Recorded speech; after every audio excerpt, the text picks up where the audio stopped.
This holiday season, Lululemon makes it easy to give a gift that goes beyond the moment they open it. There's the sound of them unboxing super soft Lululemon loungewear.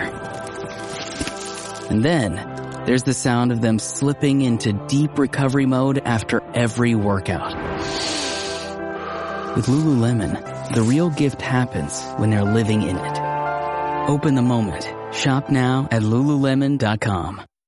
Sid and Friends in the Morning. 77 WABC. We'll be in your show plenty because you have a great show and you have big ratings, Sid. I don't even know if you know how good your show is, okay? But you have big ratings and you have a great show and you've been my friend for a long time and I appreciate it. There he is, President Donald J. Trump, and he chose Mike Huckabee as his next ambassador to Israel. Again, known Mike for many years, just one of the most decent people you'll ever meet, the former governor of Arkansas. Mike Huckabee, welcome back. Sid and Friends in the Morning. How are you, pal?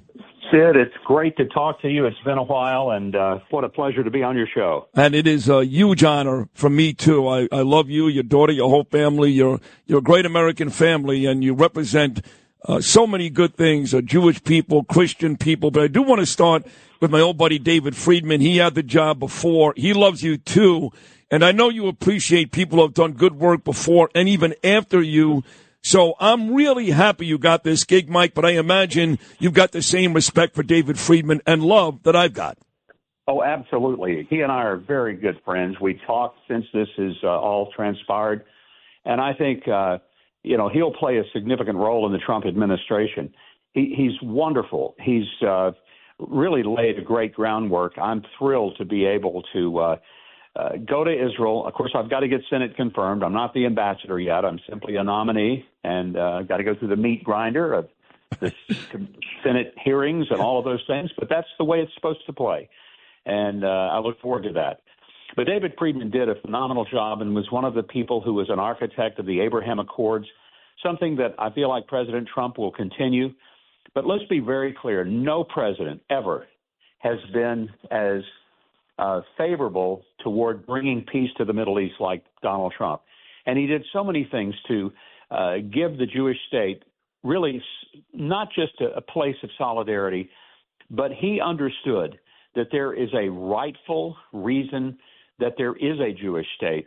He moved the embassy to Jerusalem, recognizing Jerusalem as the legitimate capital of the Jewish state. He recognized the Golan Heights. He brought about the Abraham Accords, for which he should have gotten a Nobel Peace Prize, and hopefully that will be expanded in the next administration of Donald Trump. Add to that, too, let's not forget, he squashed the Iran deal. And, look at, right, Mike? I mean, you look at what's going on here, the Houthis, Hamas, Hezbollah. This is all about Iran, which for some reason Obama, Biden, and Harris would have done the same thing.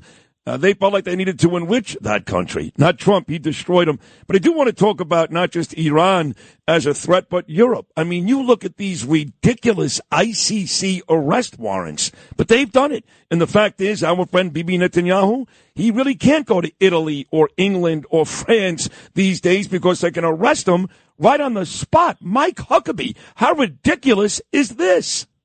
It's an outrage against every sensible person, an outrage against justice. Prime Minister Netanyahu is doing one thing. He's protecting his people from total annihilation.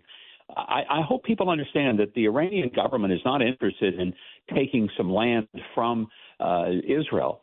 They're interested in destroying Israel and every Jew that lives there, and then coming after all of the rest of us in the United States. So anybody who thinks that the Iranians would wipe Israel off the map and be done, they haven't listened very carefully to what the Iranians have been saying, that Israel is the little Satan, the United States is the great Satan, and once they finish with him, they come after us.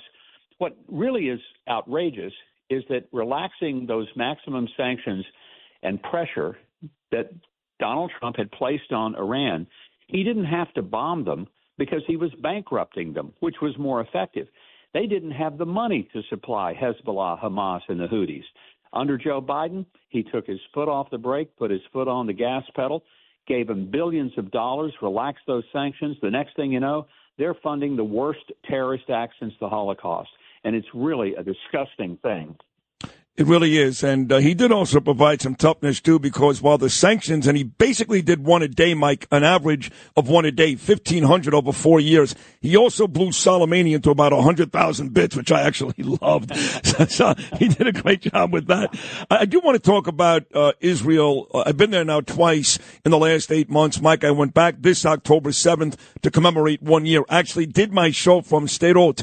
Sderot, the police department killed every cop. I was in a bomb shelter right before the show. But whenever I go the last 2 times, I spend a lot of time in one specific place. In fact, the governor of Binyamin was here yesterday, and that is Judea and Samaria. I want to see Israeli sovereignty in that region. So did David Friedman, and I believe so do you. I know you love Judea and Samaria. In fact, Mike, nothing makes me more angry than when people refer to it as the West Bank. It's not the West Bank. It's Judea and Samaria. Your thoughts on sovereignty in that region?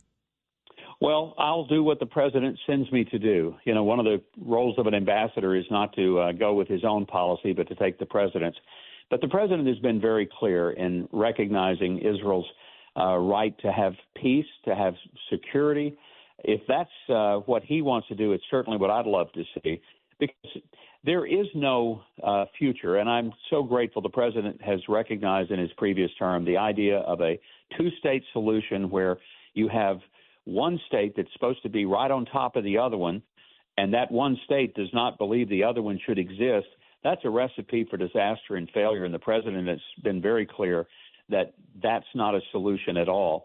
So his innovation in policy for the Middle East and for Israel, nobody should be happier about it than the people of Israel that Donald Trump is coming back to the White House. And quite frankly, every friend I have there, and I got a lot of them, that is their sentiment. It's first joy, but it's also relief that they're not going to have a schizophrenic policy from the United States that on one day says, we're with you ironclad, the next day lectures Israel on how to prosecute a war that they're trying to fight to save their very existence, even while we have hostages who've been held for 412 days, 7 of whom are Americans still being held hostage. And we've put more pressure on Israel to have a ceasefire with thugs and barbarians than we have on Hamas to let those hostages go. That is so well said. I know you got a TV appointment coming up in about 2 minutes, but just to show you how bad this administration did the last couple of years, just a couple of days ago, 19, Mike Huckabee, 19 Democrat senators voted against sending weapons to Israel. Thank God the Senate is not buying those 19, but how do you make any sense of 19 Democrat senators voting against helping Israel? Well, it's really disgusting, and I don't even know where they come to get to that point. But anti-Semitism is unfortunately and sadly alive and well in the United States, in our elite, prestigious universities that have disgraced themselves, and it's alive in Congress. And people need to recognize that this is an evil that is not political or socioeconomic or geographic.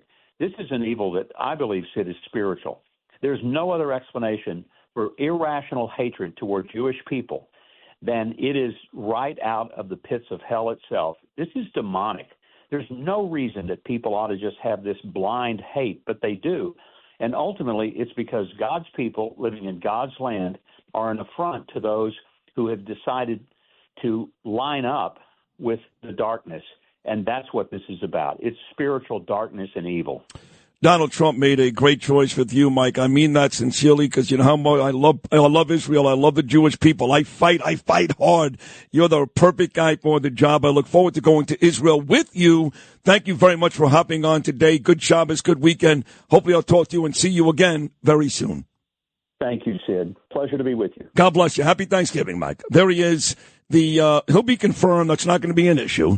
Donald Trump's ambassador to Israel, a friend of ours. He's a great American. He's a great man. Mike Huckabee. That wraps up hour number 2. Big hour number 3 about to come your way. Famed defense attorney, friend of mine for the better part of 47 years. The rugged and handsome Joseph Tacopina. And the man that follows me on this station every weekday morning at 10. And a Fox News star himself, Brian Kilmeade. Tacopina, Kilmeade, both about to come your way.